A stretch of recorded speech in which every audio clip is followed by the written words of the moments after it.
And while Reza and Amir are setting up, I'm going to introduce their topic. This will be Reza Shalizar and Amir Rezai examining the differential effects of focused versus unfocused ZPD and explicit feedback on the accuracy and the development of second language writing.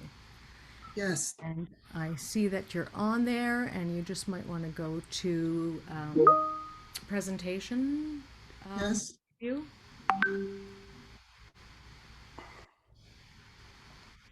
Just a moment.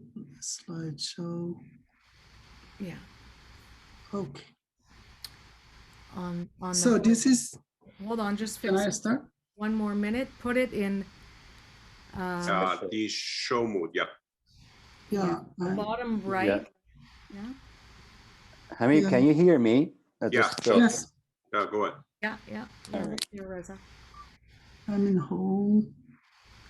Go to the bottom right. Okay. Yeah. Bottom right. And to the there's a little stand. No, to the right. No. To the right of that. Two to the right. Okay. Yeah. Here. There you go. Yeah, that's it. Got it. Yeah. Okay. And you'll have to click with your cursor on. Yes. Thank you. So should we stick to a schedule because it's 11:50? Yeah. I'll give you 5 minutes and 1 minute in the chat and with my hand. So when you begin. Okay. Yes, go ahead. Okay. Thank you for coming to this room and attending our lecture. This presentation is based on a report of a study that my friend and I did, Mr. Amir Rezai. As you see, the title of the topic is examining the differential effect of focused and unfocused ZPD feedback, or focused and unfocused explicit feedback on the accuracy and development of second language writing, but our focus is on articles with different functions. The overview, we start with a cognitive interactionist view of reading corrective feedback and how they dichotomize reading corrective feedback to direct and indirect one. Then we go to SCT-oriented view of ZPD feedback as an alternative or replacement for a cognitive interactionist view. Then we go to another dichotomy in written corrective feedback, which is the focused and unfocused one. Then we find the gaps, research questions, and my friend goes on with method, result, discussion, and implication. So cognitive interactionist view of L2 acquisition. Cognitive interactionists usually see acquisition as a purely individual-based process. They focus on triadic distinction between teacher, learner, instruction, and basically they have a psycholinguistically oriented view. Therefore, it is natural that they see corrective feedback as a facilitator of language acquisition by focusing on activating different internal processes, attention, rehearsal. Their focus is on the input that the students are provided with and the output that they create, noticing and intake. So they see CF as a transferable commodity from teacher to learner. As I said before, they dichotomize feedback to direct and indirect one, or explicit, implicit. They see feedback as a set of strategies. They try to compare focused and unfocused feedback. These are some studies that they have done so based on dichotomization. So there are some people who favor indirect feedback. They focus on the fact that it's useful for proofreading, it's better for cognitive engagement, and it leads to application of knowledge at deeper processing level.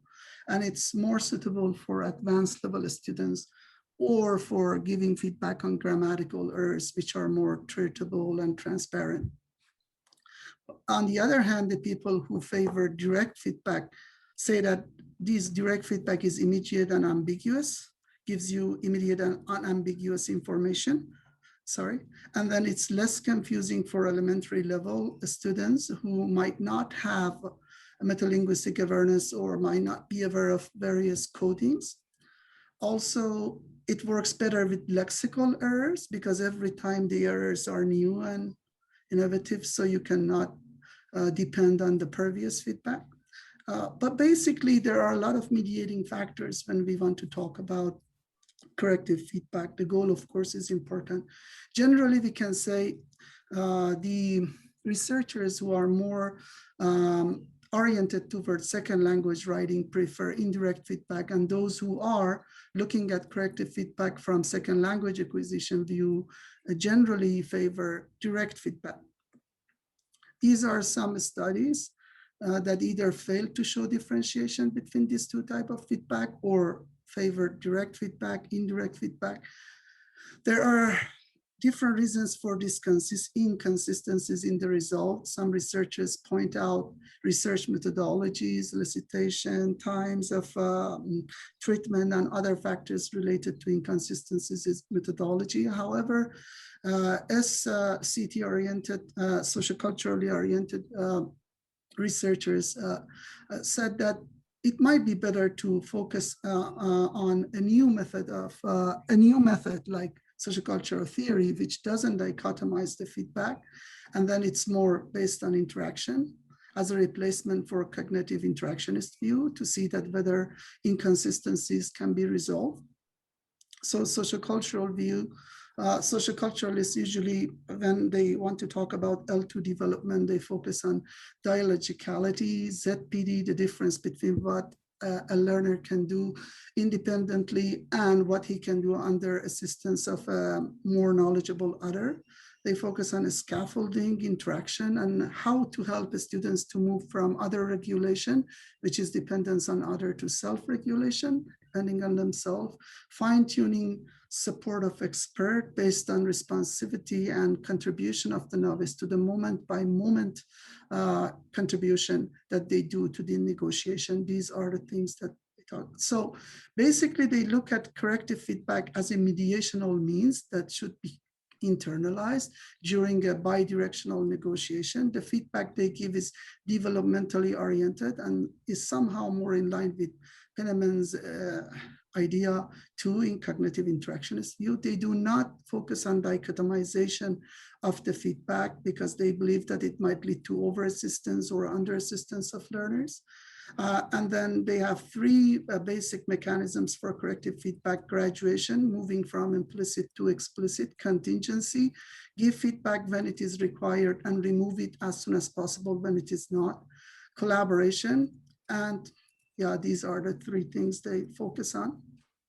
So there are 2 or 3 studies that focus on ZPD feedback. So, and then the first one is Al-Jafra and Lantov, a study which is a descriptive study. It shows that how development happened. Then is Nasaji and Swain that focus on article, and they show that a ZPD learner performs better than a not ZPD learner. And the next one is Ellis study, which has 2 groups, ZPD and explicit feedback. Here, he says that ZPD is useful, but it is not for editing, but it doesn't lead to development because the person doesn't move from explicit to implicit movements or development. These are the studies, another dichotomy, which compares focused and unfocused feedback. There are some who support focused feedback and the others who support unfocused feedback, as you see. And then we have these empirical studies again, which compared focused or unfocused feedback group with no feedback group, or focused them directly in a single study design. Again, you have a lot of inconsistencies in this.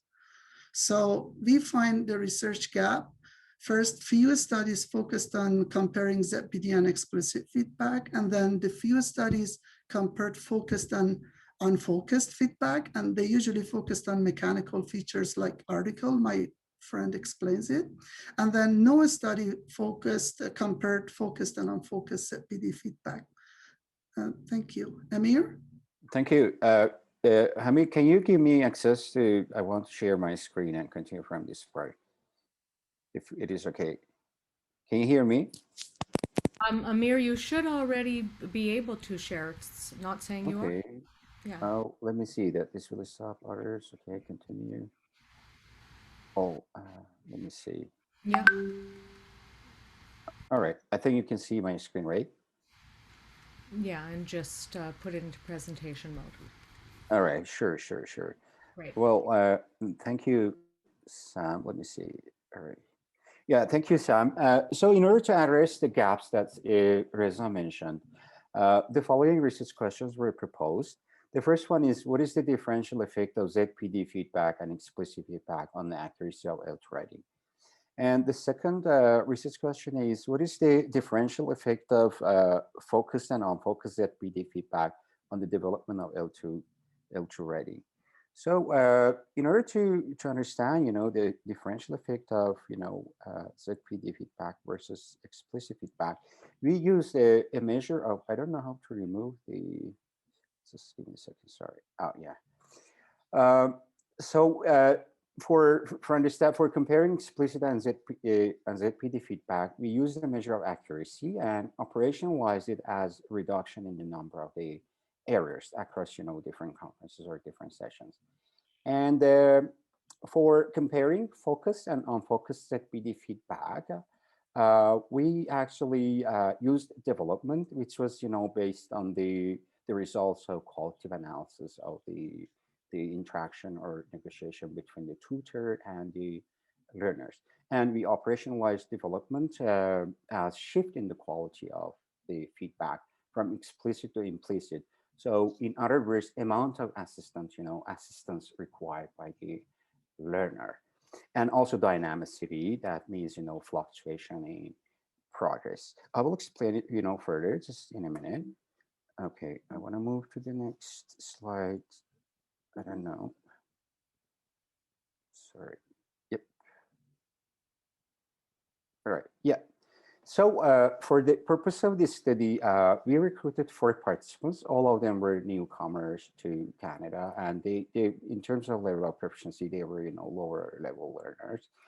And as you see that, the first participant receives ZPD focus, the second one ZPD unfocused, third one explicit focus, and the last one now explicit unfocused.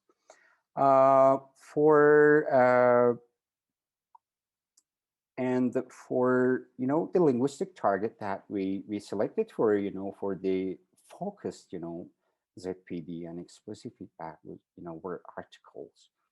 And for unfocused unfocused feedback or unfocused participants, we selected multiple targets.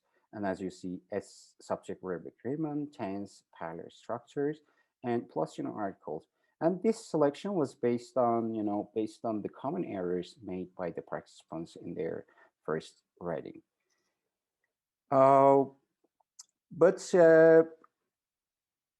in terms of the function of the articles, that articles, especially the definite article, it has different functions like first mention, second mention function, or pre-modification, post-modification, generic versus specific meaning. And most of the past studies, especially those who conducted research on ZPD, they selected they used first mention and second mention function of the articles. But it seems to be very mechanical, and the learners can easily actually identify their errors after the first time they receive feedback from the tutors or teachers. So attributing any acquired result to the effect of feedback actually becomes questionable. For this reason, in this study, we selected the post-modification function of the articles, which is more meaning-based and semantic-oriented, and it seems to be more compatible with the goal of ZPD feedback. Okay, for the methods and procedure, we have 2 groups of participants, explicit and ZPD group or ZPD participants. For the explicit group, and all of them, went through 5 sessions, and they wrote 5 essays, and they received, feedback from the tutor 5 times.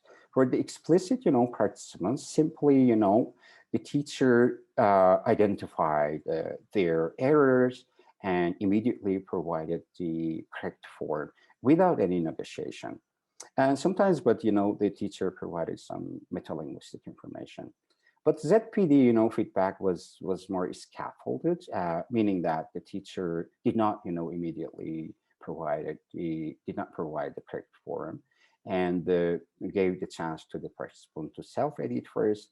And if she was not able, gave some clues in the form of implicit feedback, And finally, if that person was not able, provided, just direct or explicit feedback. And my next graph actually shows, I think, oops, I don't know how to go to the next slide. Oops. Right, I'm not sure if you can hear me or not. Yeah, this slide actually shows the procedure for providing feedback in a better way.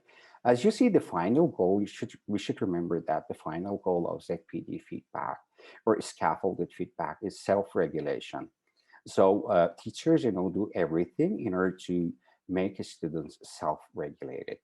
And they start with self-editing and then use some implicit feedback, and towards the end, if the student is not able to self-edit or just use the results, use the implicit feedback provided by the tutor, they might provide the correct form explicitly. And here, this table shows the results of results of data analysis related to grammatical accuracy. I have highlighted, as you see that they wrote, all of them wrote 5 essays. And here we have the explicit group, and on the right, we have the ZPD group consisting of 2 participants each group. And I have highlighted actually the outstanding differences. And if you compare, explicit participants with the ZPD participant, we can see that ZPD participants, they had better performance in terms of the total, accuracy. If you look at, the explicit, participants, during the first session, their accuracy was like 50%. And towards the end, I mean, in the final essay or final session, it was only 51, and they made progress only 1%, which is ignorable. Whereas the second group, ZPD group, their accuracy during the first conference was 51%, and in the last conference it was 77. So it was like, I think, 26%, progress in terms of accuracy. And again, if we compare, the ZPD participants, I mean, unfocused ZPD and focused ZPD, you can see that focused ZPD had better performance. She moved from 47% accuracy to 83, which is remarkable. So it can be concluded that focused ZPD feedback is more effective in terms of accuracy. Oops. I've got a problem, just going to the next slide. Oh my God. Click on the screen, on the arrow, not your keyboard. Oh, Yeah. sorry. No. Perfect. Yeah. And my next slide is actually the graphs. They show the results of qualitative analysis. I mean, this slide and the next one.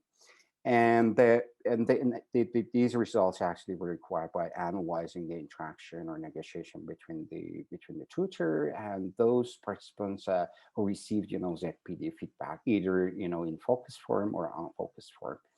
And just to look at these 2 graphs shows that this one is focused ZPD and the other one is unfocused. We can see that the focused ZPD feedback is more systematic and shows some kind of systematic trend and progress towards the end. But I need to add an explanation about the format of these, the graph. You see the horizontal line. These are, the horizontal line shows the number of the episodes, or in other words, the number of the times that they received ZPD feedback. Sorry, I gotta put it like this. And the vertical line shows the explicitness or implicitness of the feedback provided. So towards, just upward towards 12, it becomes more explicit. So number one represents more implicit, and 12 represents, more explicit.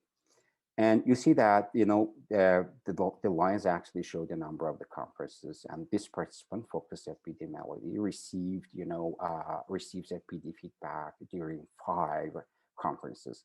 If you look at, the first conference, this one, I'm gonna just, make it clear. You see that she received feedback 8 times, and because there are 8 episodes. During the first episode, we see number 1, the feedback provided was more explicit, like at a stage 11. it means that she needed more assistance from the teacher. And then during episode 2, I mean this one, it became worse actually. And the implicit feedback provided by the teacher at the early stages 1, 2, 3 was not effective. So the teacher had to provide actually the explicit feedback finally. But from from episode 2 towards episode 8, actually it becomes better, right? We have got the downward trend. It shows that the participant needed less help from the teacher. As you see in episode 8, we see that it is at a stage 3. This means that with just a simple clue from the teacher, the participant was able to correct her own errors, right? And this is, conference 1. If you compare it with conference 5, that was the last conference, you see that, there is some kind of remarkable progress, right? And then, we see that the line is at the lower part of, the vertical lines. And this means that the participant needed less assistance from the teacher. You see that during the first episode, it was like 5, means that, with the simple implicit feedback, the participant was able to rectify her errors. And then towards the final episodes, like you see that during episode 10 and 11, the participant was able actually to correct her own errors without any help from the teacher. So we can conclude that we can say that across the sessions or conferences, she made remarkable progress, right? But the next one, you see that this is unfocused ZPD feedback. It is a little bit messy, and we can see that there is more fluctuation. But again, there were like 5 conferences, and if you look at the first conference, we see that during episode 1, well, she was really good, but episode 2, she regressed. It became worse, and meaning that she needed more assistance. And then she needed less help, and then we have got spurts, sudden spurts and fluctuation. And finally, she didn't make a lot of progress. And during conference 2, the same thing, not a lot of development, and conference 3, the same. But conference 4 and 5, I'm going to click on the green line actually. This is conference 1, final conference. We see that despite the fact that she regressed actually, right? She needed more assistance, during episode 2. But from episode 2 to episode 11, she improved and showed some signs of development, meaning that she was able to self-correct and identify her errors with a simple clue from the side of the tutor. So just to put it all together and comparing, two participants, I mean, focused and unfocused ZPD feedback, we can say that Zara, I mean, the unfocused ZPD participant needed more explicit feedback to reach resolution, even in session 5. That is, she needed more, I'm going to put on, slideshow better. She needed more assistance before being able to self-correct, unlike Melody, who could self-correct with 1-2 point, implicit prompt given by the tutor. And there is not, we saw that again about, unfocused that there is not a systematic resolution in the number of strategies. And finally, just comparing two participants, there was, fluctuation in both cases. And but fluctuation is not something negative, according to Lantov et al. Fluctuation is something normal, and it is necessary during the process of development. But what matters is the general trend in the progress development through. But anyways, comparing two participants, I think that the focus PD feedback had less fluctuation. And the conclusion, as Reza explained, there is some kind of controversy in the field over the efficacy of explicit, versus implicit feedback, or direct versus indirect feedback. So somehow the use of ZPD feedback and aggregation of implicit and explicit feedback alleviates the shortcomings of these two types of feedback and makes it ideal actually for the tutors as well as teachers. And another conclusion is that different learners or the same learner can benefit from the advantages associated with implicit and explicit feedback, because the teacher actually negotiates with the learners, and based on their level, provides appropriate assistance. And we know that one of the main goals of teaching and providing feedback is make learners self-dependent or self-regulated. And I think, this type of feedback is ideal. And finally, the implications. And our research, has some implications. Uh, we agree that we admit that actually it happened in a laboratory setting, and it was in the form of one-on-one sessions. But it can have some implications for the classroom as well. And I don't remember any study, conducted on group set PD, but teachers actually can do group set PD in the classroom.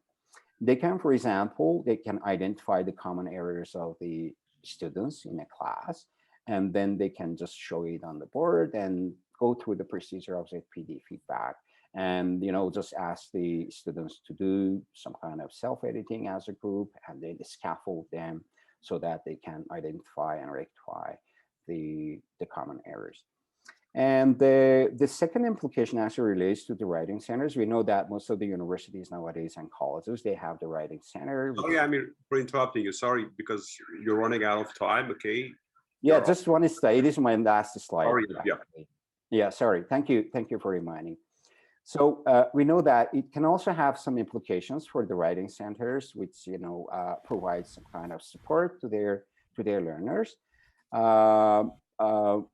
In these centers, usually instructors provide individualized feedback, and I think it is the best place for implementing ZPD feedback. And their awareness of the advantages associated with ZPD feedback can help them greatly in enabling actually the students to be self-dependent.